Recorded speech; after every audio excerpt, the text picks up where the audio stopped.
এনসিপির কর্মসূচি ঘিরে হামলা, সংঘর্ষ আর প্রাণহানির পর থমথমে এখন গোপালগঞ্জ শহরে চলছে আইন শৃঙ্খলা বাহিনীর টহল। এদিকে বহিরাগতদের তৎপরতা ঠেকাতে বহাল রয়েছে কারফিউ।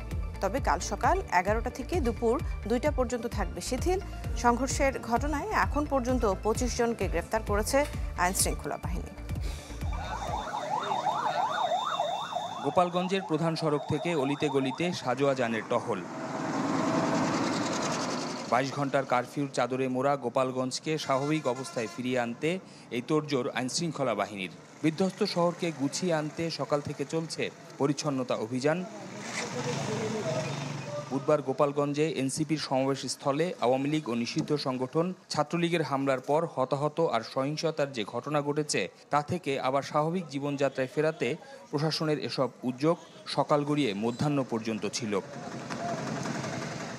জনসাধারণের বাইরে বের হওয়ার নির্দেশনায় কড়াকড়ি থাকলেও অনেকে বের হয়েছেন একান্ত প্রয়োজনে, তাও একরাশ উদ্বেগ উৎকণ্ঠা মাথায় নিয়ে।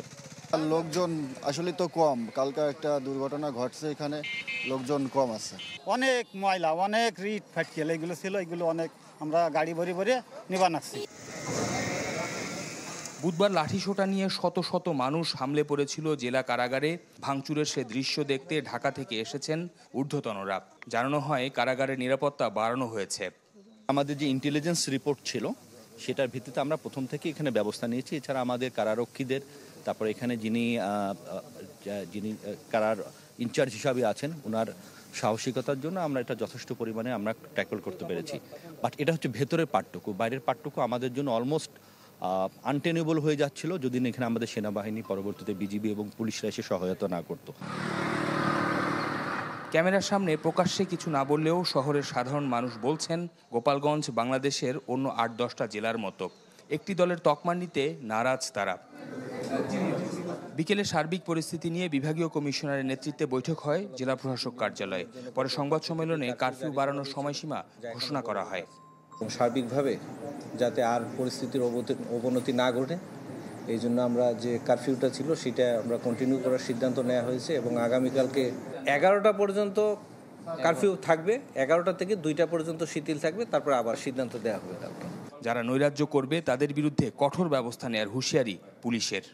যারা দুষ্কৃতিকারী রয়েছেন, যারা এই গতকালকে এই অনাকাঙ্ক্ষিত ঘটনার পিছনে যারা জড়িত ছিলেন, তাদেরকে আমরা অবশ্যই আইনের আওতায় আনবো।